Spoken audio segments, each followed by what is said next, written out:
Om Swastiastu.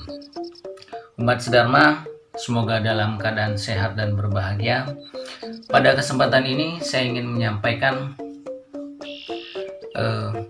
uraian tentang nilai-nilai agama dalam kehidupan di era virtual ini. Bagaimana pandangan agama Hindu dalam menghadapi kehidupan di era virtual. Seperti yang telah kita ketahui bahwa kita telah mengalami 3 kali revolusi. Yang pertama yaitu adalah revolusi pertanian, revolusi agraris. Yang kedua adalah revolusi industri. Kemudian yang terakhir adalah revolusi ekonomi informasi, di mana revolusi industri ini adalah semacam katakanlah akar atau bibit dari revolusi ekonomi informasi yang kita tengah hadapi ini. Bahwa dipercayai di sebuah prediksi di mana pada perkembangan ilmu pengetahuan maupun berbagai teknologi pada awal revolusi industri, bahkan sampai kini, bahwa beberapa ahli, contohnya Smith, menyatakan akan terjadi semacam sekularisasi atau degradasi nilai-nilai agama. Sekularisasi adalah semacam pemisahan secara ketat antara kehidupan sosial, kehidupan berbangsa, kehidupan bernegara dengan kehidupan agama.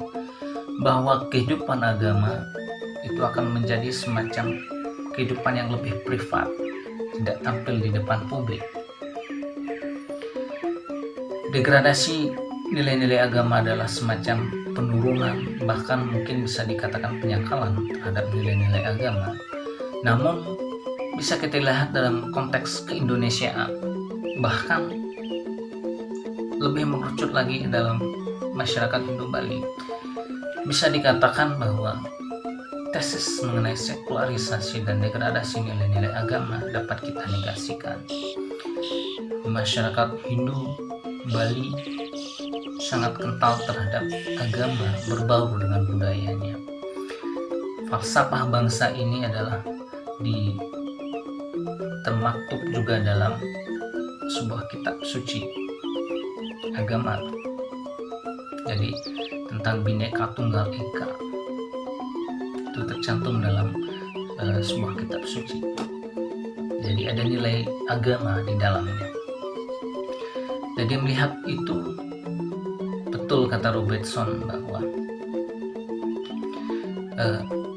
kendati pun kita memasuki masa di mana terjadi semacam teknologisasi, komputerisasi, digitalisasi, tapi agama akan tetap menjadi salah satu unsur dalam kehidupan, bahkan pedoman dalam kehidupan masyarakat. Dan itu terbukti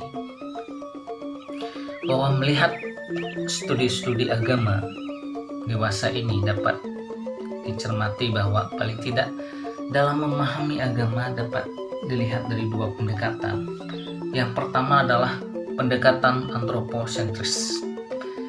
Pendekatan antroposentris yaitu melihat agama sebagai sebuah seperangkat ajaran suci dari Tuhan Yang Maha Esa, yang termaktub atau tercantum dalam kitab suci. Jadi pendekatan teoposentris ini lebih kepada pendekatan teks-teks suci atau pendekatan skriptual. Kemudian yang kedua adalah pendekatan sosiokultural, yaitu memahami agama sebagai sebuah pengamalan dan pengalaman hidup umat agamanya dalam kehidupan sosiokulturalnya. Nah, saya akan lebih menekankan kepada pendekatan yang kedua ini. Bagaimana agama menjadi semacam acuan, pedoman, sumber nilai-nilai dalam kehidupan sosiokulturalnya di era yang disebut dengan era virtual ini. Secara psikologis, menurut ahli psikolog agama Klopp dan Stark menyatakan agama memiliki paling tidak 5 dimensi dalam psikologis manusia. Agama memiliki dimensi yang disebut dengan dimensi emosional. Agama memiliki dimensi yang disebut dengan dimensi intelektual. Agama memiliki dimensi ideologis, agama memiliki dimensi ritual, agama memiliki dimensi konsekuensial. Yang pertama adalah agama memiliki dimensi ideologis. Dimensi ideologis ini adalah dimensi tentang bagaimana agama dalam diri manusia dipercayai sebagai wahyu Tuhan, dan kepercayaan itu diikat dalam bentuk keimanan kepada Tuhan, di mana segala sesuatunya berasal dari satu sumber, yaitu Tuhan Yang Maha Esa. Bahwa segala hal yang ada di dunia ini berasal dari Tuhan, dan itu diikat dalam sebuah keyakinan yang disebut dengan keimanan. Dalam agama Hindu dikenal dengan Pancasrada, yaitu kepercayaan kepada Tuhan, kepercayaan kepada Atman, kepercayaan kepada ajaran Karmapala, kepercayaan kepada Punarbawa atau kelahiran kembali, dan kepercayaan kepada tujuan tertinggi agama Hindu, yaitu mencapai moksa, kebebasan abadi bersatu dengan Brahman. Jadi yang pertama adalah dimensi ideologis sebagai sebuah keyakinan yang mengikat kita, yaitu sebagai iman. Yang kedua adalah dimensi intelektual. Dimensi intelektual adalah dimensi pengetahuan agama, di mana umat beragama itu memiliki semacam pengetahuan melalui teks-teks sucinya dalam menghadapi berbagai gejala, berbagai kejadian, berbagai realitas yang ditemui dalam sehari-hari. Contohnya saja, dalam kehidupan sekarang ini kita sedang menghadapi wabah pandemi COVID-19. Jadi melalui pengetahuan agama, sebagaimana saya mengutip Sugilanus dalam sebuah artikel dalam tatkala.co.id bahwa tatkala.co, bahwa Sugilanus menyatakan mengutip Lontarogo Widi Sang Harabumi, maka sekarang ini kita menghadapi semacam keadaan peralihan ke kondisi yang baru, di keadaan peralihan, suatu keadaan peralihan menuju kondisi yang baru, disebut dengan bumi, disebut juga dengan ganti kali bumi atau peralihan keadaan kegelapan, peralihan dari kegelapan menuju keadaan atau era yang baru. Jadi melalui pengetahuannya tentang agama yang bersumber dari teks-teks suci, kita dapat menghadapi suatu gejala, kejadian-kejadian maupun realitas-realitas yang kita hadapi dalam sehari-hari. Itu dimensi disebut dengan dimensi intelektual. Jadi bisa dikatakan bahwa dalam hal ini agama tidak hanya dapat dikatakan menjadi alternatif, tetapi juga sama fungsinya dengan ilmu pengetahuan. Kemudian yang ketiga adalah dimensi ritual.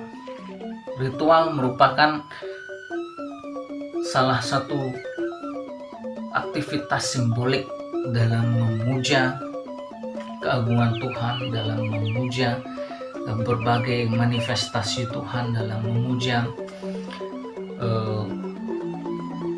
berbagai hal di dunia ini yang merupakan yang bersumber dari Tuhan Yang Maha Esa. Jadi aktivitas simbolik ini ditujukan sepenuhnya kepada sang sumber, yaitu Tuhan Yang Maha Esa.